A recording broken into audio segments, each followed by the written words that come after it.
बिस्मिल्लाहिर्रहमानिर्रहीम। अस्सलामु अलैकुम स्टूडेंट्स। आज की इस वीडियो में हम डिस्कस करने जा रहे हैं 11th class physics chapter number 6 fluid dynamics.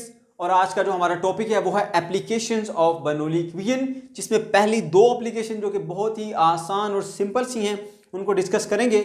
Number 1 पे हम डिस्कस करेंगे फिल्टर पंप को और सेकेंडली डिस्कस करेंगे एटमाइजर को। ये किस तरह से काम करते हैं, किस तरह से बर्नौली इक्वेशन इसमें इस्तेमाल होता है, उसको हम सीखेंगे। तो चलिए बच्चों, सबसे पहले हम रिवाइज कर लेते हैं।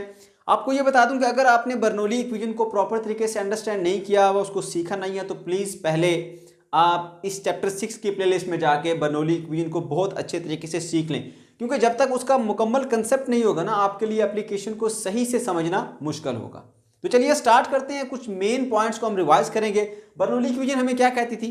ये कहती थी कि एक फ्लूइड जो किसी पाइप में से फ्लो कर रहा है, आइडियल फ्लूइड, उसका pressure, kinetic energy per unit volume, potential energy per unit volume, इन तीनों चीजों का जो सम है वो आपके पास कांस्टेंट रहता है। ये हमारे पास इसकी मैथमेटिकल इक्वेशन थी, ठीक है, कि pressure, kinetic energy per unit volume and potential energy per unit volume, इन तीनों चीजों का सम हमेशा हमारे पास कांस्टेंट रहता है। लेकिन हमने इसको मजीद सिंप्लीफाई, आसान टर्म्स में ये लिखा था कि बेसिकली ये एक ऐसी इक्वेशन है जो कि रिलेट करती है प्रेशर को हाइट और वेलोसिटी ऑफ द फ्लूइड के साथ। ये इक्वेशन आपको बताती है कि अगर हम फ्लूइड की वेलोसिटी को बढ़ा देंगे तो उसके प्रेशर में कैसा चेंज आएगा, ठीक है। हाइट को चेंज करेंगे तो प्रेशर में कैसा चेंज आएगा। तो प्रेशर में जो चेंज आता है हाइट के लिहाज से या वेलोसिटी के लिहाज से, उसको ये एक्सप्लेन करती है इक्वेशन। इसके अंदर जो तीन टर्म्स हैं उसके अंदर नंबर 1 टर्म जो है वो प्रेशर वाली टर्म है, जिसके अंदर और कोई नहीं, सिर्फ और सिर्फ प्रेशर है। सेकंड टर्म के अंदर एक 1/2 है, ये कांस्टेंट है। डेंसिटी आइडियल फ्लूइड की वो भी कांस्टेंट होती है, तो एक चीज यहां पर आ जाती है वेलोसिटी। तीसरी टर्म के अंदर यहां डेंसिटी और ग्रेविटेशनल एक्सेलरेशन दोनों कांस्टेंट हैं, तो हमारे पास ये एक हाइट बच जाती है, ठीक है। तो ये बेसिकली एक ऐसा ही रिलेशन है जो प्रेशर, वेलोसिटी और हाइट के लिए बनाया गया, राइट। इसीलिए इसको पीएच भी कहता हूं मैं। ओके जी, इसकी जो प्रॉपर फॉर्म है लिखने का तरीका बर्नौली इक्वेशन का वो ये होता है हमारे पास, ठीक है। इस तरह से हम बर्नौली इक्वेशन को लिखते हैं। ये कोई एक पाइप है, आपने पहले ये चीज़ ड्राइव की हुई है। ये पाइप का एक एंड जहाँ पे कुछ और क्रॉस सेक्शनल एरिया होता है, कुछ और हाइट होती है। ये पाइप का दूसरा एंड जहाँ पर हाइट कुछ और है, ठीक है, क्रॉस सेक्शनल एरिया भी कुछ और है, ठीक है। तो आपने बर्नौली इक्वेशन ड्राइव किया, आपको पता है कि ये हमारे पास इस तरह की एक इसकी फॉर्म आती है, राइट। तो ये चीज आपको क्लियर हो गई कि बेसिकली ये रिलेट करती है पीएचवी को। अब किस तरह से रिलेट करती है वो आपको मैं बता देता हूं। इसको आसान तरीके से समझने के लिए मैंने यहां पर इसको लिखा है कि ये एक इसके अंदर प्रेशर वाली टर्म है, दूसरी इसके अंदर वेलोसिटी वाली टर्म है। क्यों? क्योंकि डेंसिटी और 1/2 ये तो दोनों कांस्टेंट हैं, ठीक है। और तीसरी इसके अंदर हाइट वाली टर्म है। क्यों? जी और एच, जी और ये जो रो है ये दोनों हमारे पास क्या हैं? कांस्टेंट हैं, राइट। तो ये प्रेशर वाली टर्म, वेलोसिटी वाली टर्म, हाइट वाली टर्म का कांस्टेंट है। बर्नौली इक्वेशन ये कहती है कि इन तीनों टर्म का जो सम है वो हमेशा कांस्टेंट रहेगा, सेम रहेगा, एक जैसा रहेगा, ठीक है। तो हमने यही सपोज किया था कि अगर प्रेशर हमारे पास 50 है, फर्ज कर लेते हैं 50, इसकी जो टर्म है वो 50 उसकी वैल्यू है, इस टर्म की वैल्यू 30 है, इस टर्म की वैल्यू 20 है, तो इनका सम कितना बनता है? 100। तो अब किसी भी पॉइंट के ऊपर अगर हम फ्लूइड में ये टेस्ट कर लेंगे तो हमारे पास हर पॉइंट के ऊपर इन तीनों टर्म्स का सम हमेशा 100 ही रहेगा, ठीक है। अब ये प्रेशर, वेलोसिटी और हाइट तीन चीजों में रिलेशन है। अगर हम कोई सी दो चीजों में रिलेशन चेक करना चाहते हैं, या मैं ये चेक करना चाहता हूं कि वेलोसिटी को चेंज करने से प्रेशर में क्या चेंज आता है, तो फिर तीसरी टर्म को आप सेम रखेंगे, तब आपको दो चीजों का ताल्लुक पता चलेगा। इसी तरह मैंने यहां पर हाइट वाली टर्म जो 20 थी उसको मैंने सेम रखा, चेंज नहीं किया। अब मैं क्या करता हूं, वेलोसिटी को 30 से बढ़ाकर 40 कर देता हूं, तो आपको सम 100 तब मिलेगा अगर आप प्रेशर को कम करके 40 पर ले आओगे। 40, 40, 80 और 20 100 हो जाएंगे। अगर मैं वेलोसिटी को बढ़ाकर 50 पर ले जाता हूं तो फिर प्रेशर जो है वो फर्दर डिक्रीज होकर 30 हो जाएगा, ताकि इन तीनों चीजों का सम जो है वो 100 ही रहे। अब वेलोसिटी और बढ़ के 60 अगर ले आ जाता हूं तो फिर मुझे प्रेशर और कम मिलेगा जो कि 20 है, ताकि इन तीनों चीजों का सम जो है वो 100 रहे। बर्नौली ने ये कहा था इन तीनों टर्म का सम हमेशा आपके पास कांस्टेंट रहेगा। इससे क्या सीखा आपने कि अगर आप फ्लूइड की वेलोसिटी को इंक्रीज करोगे तो आपको प्रेशर कम मिलेगा। ये सबसे मेन और की पॉइंट है इसके अंदर जो आप यहां पर इस्तेमाल करते हैं। बर्नौली इक्वेशन से जो हमें की पॉइंट मिलता है वो क्या, कि अगर आप वेलोसिटी ऑफ द फ्लूइड को इंक्रीज करोगे तो प्रेशर में आपको कमी नजर आएगी। मैंने आपको एक्सपेरिमेंट करके भी बताया था, मैं आपको दोबारा बता देता हूं। ये देखिए हमारे पास 2 पेजेस हैं, ठीक है। इसको मैंने इस तरह से कुछ फासले पे रखा हुआ है ऐसे।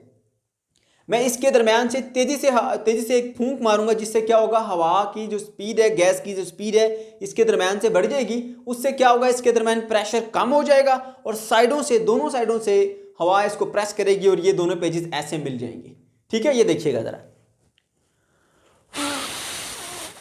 देखा, अब मैंने फूंक मारी है, बजाय ये ऐसे फैलने के ये दोनों एक दूसरे के करीब आ गए। क्यों? क्योंकि इसके अंदर से जब हवा तेजी से गुजरी तो इसके इनसाइड प्रेशर लो हो गया। दोनों तरफ से प्रेशर हाई था तो हवा मूव करती है from high pressure to low pressure, ऐसे दोनों तरफ से पुश किया और ये पेज ऐसे मिल गए, ठीक है। तो यहां पर आपको इस चीज का एक प्रूफ भी मिल गया कि जब फ्लूइड अपनी वेलोसिटी बढ़ाता है तो उसका प्रेशर जो है वो कम हो जाता है, ठीक है। अब ये कंसेप्ट आपने यहां पर दोनों में इस्तेमाल करना है, राइट। इसके अलावा यहां पर इक्वेशन ऑफ कंटिन्यूटी भी इस्तेमाल होती है, वो भी आप याद रखें। इक्वेशन ऑफ कंटिन्यूटी क्या कहती है कि area of cross section and velocity of the fluid, इन दोनों की प्रोडक्ट कांस्टेंट रहती है। अगर मैं आसान अल्फाज में इसको लिखूं इस इक्वेशन को, तो मैं यूं कहूंगा कि cross sectional area of the pipe और फ्लूइड की वेलोसिटी, इन दोनों का आपस में इनवर्स रिलेशन होता है। कि मतलब अगर आप एक पाइप का एरिया कम कर देंगे तो उसमें से गुजरने वाला फ्लूइड अपनी वेलोसिटी को बढ़ा देगा। जैसे आपके पास ये एक पाइप है, इसमें से ऐसे वाटर गिर रहा है, उसकी स्पीड कम है, आपने उसकी स्पीड बढ़ानी है स्पीड, आप उसके सामने ऐसे थंब रखें थोड़ा सा और थोड़ा सा एरिया उसका कम कर दें। अब थंब रखने से क्या हो गया, क्रॉस सेक्शनल एरिया उसका कम हो गया, तो फ्लूइड ज्यादा स्पीड से आगे जाएगा। ये आपने रियल लाइफ में ऑब्जर्व भी किया हुआ है। तो इससे आपने ये याद रखना है कि जब एरिया कम होता है तो वेलोसिटी बढ़ जाती है, जब एरिया बढ़ता है तो वेलोसिटी कम हो जाती है, ठीक है। अब ये कंसेप्ट आपने अप्लाई करना है जी फिल्टर पंप के ऊपर। फिल्टर पंप बेसिकली मुख्तलिफ पर्पसेस के लिए यूज होता है। एक इसका यूज ये भी है कि जब हम वाटर की ट्रीटमेंट करते हैं, ठीक है, उसकी प्यूरिफिकेशन करते हैं, तो उसमें से एक स्टेप वाटर की एरेशन का भी होता है, जिसमें से हमने वाटर के अंदर में से एक जो है वो हवा को गुजारना होता है स्पीड के साथ, ठीक है। तो उनमें से एक पर्पस जो है ये फिल्टर पंप भी सर्व करता है। चलिए जी, कैसे ये काम करता है उसको देख लेते हैं। यहां पर आपको ये जो एक पाइप नजर आ रहा है, इसमें से वाटर फ्लो करता हुआ आता है, इसमें से वाटर फ्लो करता हुआ आ रहा है। अगर यहां पर इसका एरिया ऑफ क्रॉस सेक्शन बहुत कम हो गया, एक नोजल यहां पे लगी हुई है, ठीक है, जिसने क्या कर दिया, इसके एरिया बहुत ही कम कर दिया। यहां पर इसका एरिया ज्यादा था, यहां पर एरिया कम हो गया।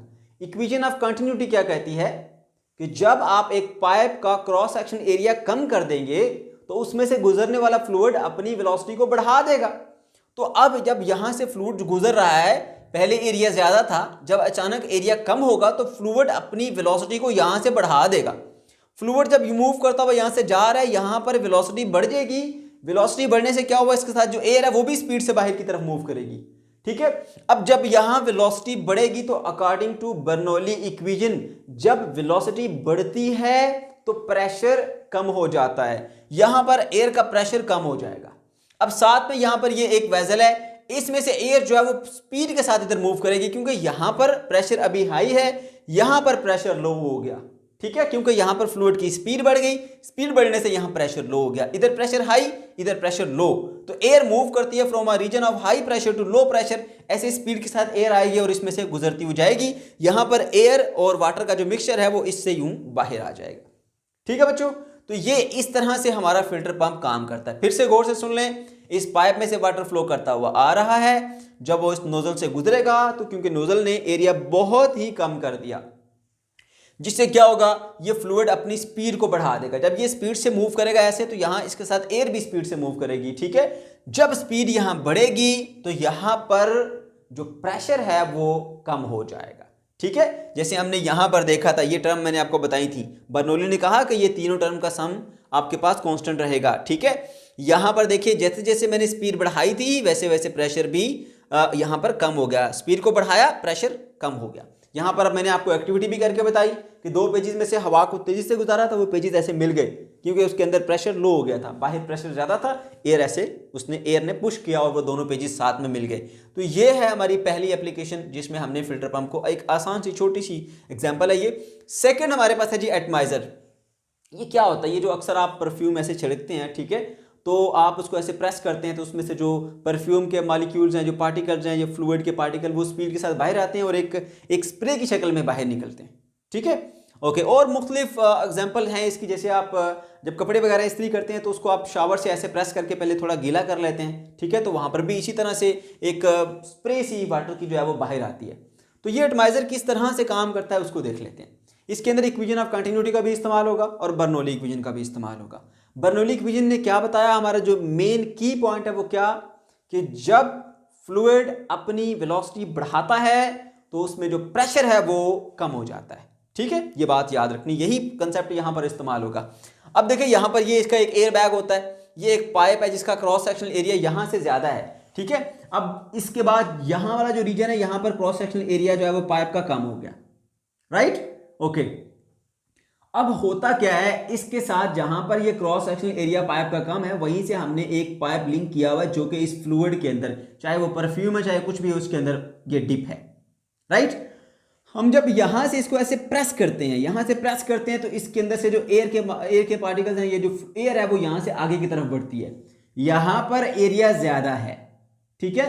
यहां से जब एयर इसमें जाएगी, ज्यादा एरिया वाले में से कम एरिया में जाएगी, ठीक है, तो एरिया कम होने से फ्लूइड अपनी वेलोसिटी को बढ़ा देता है। हमने ऐसे प्रेस किया, वो एयर आई, ठीक है, जब आगे हमने उसका पाथ नैरो कर दिया, क्रॉस सेक्शनल एरिया हमने यहां पर कम कर दिया, तो जब इसमें से हवा गुजरेगी तो वो अपनी स्पीड को बढ़ा देगी। और बर्नौली इक्वेशन हमें ये कहती है कि जब फ्लूइड अपनी स्पीड को बढ़ाता है तो प्रेशर उसके अंदर कम हो जाता है, ये आप देख सकते हैं, ठीक है। तो यहां पर प्रेशर जो है वो कम हो जाएगा, तो उसकी वजह से ये लिक्विड जो है वो अपवर्ड मूव करेगा, ठीक है, लो प्रेशर की वजह से ये लिक्विड जो है वो यहां से ऊपर की तरफ मूव करेगा, और यहां से एयर और ये जो फ्लूइड इसके अंदर पड़ा है, चाहे वो परफ्यूम है या कुछ और, कोई और फ्लूइड हो सकता है, वाटर हो सकता है, वो एक फाइन स्प्रे की शक्ल में यहां से बाहर आ जाते हैं। फिर सुनिए, जब हम यहां से इसको एयर बैग को ऐसे पुश करते हैं, इसको ऐसे दबाते हैं तो हवा तेजी से आगे बढ़ती है यहां से, ठीक है। अब ये इस तरह से डिजाइन किया जाता है कि यहां पर इसका एरिया ज्यादा था, यहां से हमने इसको नैरो कर दिया, बारीक कर दिया, इसका क्रॉस सेक्शनल एरिया कम कर दिया। और हम जानते हैं कि जब हम किसी भी पाइप का क्रॉस सेक्शनल एरिया कम कर देते हैं तो उसमें से गुजरने वाला फ्लूइड अपनी वेलोसिटी को बढ़ा लेता है, तो यहां से फ्लूइड अपनी वेलोसिटी को बढ़ाएगा।